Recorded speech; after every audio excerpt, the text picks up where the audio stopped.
अस्सलाम वालेकुम नाज़रीन, धरती टाइम्स सां गॾु आहियां अब्दुल अज़ीज़ जतोई। नज़र विझंदासीं ताज़ा तरीन हेडलाइंस ते। मनेड़ो मां आशिक़ अली गमन जी ख़बर शामिल कंदासीं।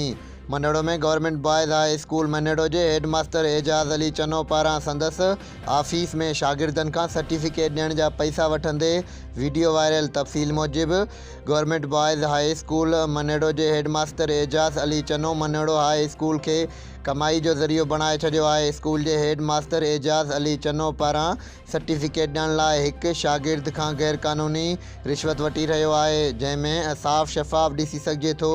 त शागिर्द खां हिकु उस्ताद खे पैसा वठी पोइ सर्टिफिकेट ॾियण जो चई रहियो आहे, जेको पिणु शागिर्दनि खां पैसा वसूल करे रहियो आहे। वीडियो कल में हेड मास्टर एजाज़ अली चनो उहो बि चई रहियो आहे त असां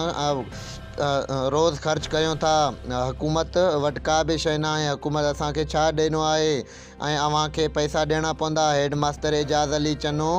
जा अहिड़े अमल ख़िलाफ़ु हितां जे सियासी समाजी अॻुवाननि ऐं ग़रीब मिसकिन शागिर्दनि जे वारसनि तालीम खाते जे सूबाई वज़ीर सैयद सरदार अली शाह, सेक्रेटरी तालीम अकबर लेगारी साहब ऐं ज़िले शहीद बेनज़ीराबाद जे तालका खाते जे आला ऑफिसरनि खे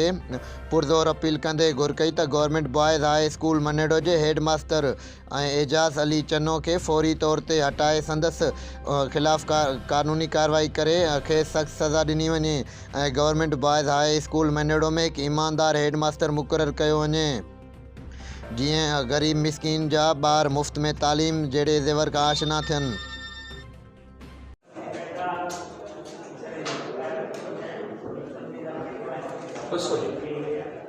ऑफिस टाइम दिया है इधर फ्री में निकलना, इधर फ्री में निकलना उतारा नहीं देते हैं ना खर्च करने कितने खर्चे जैसे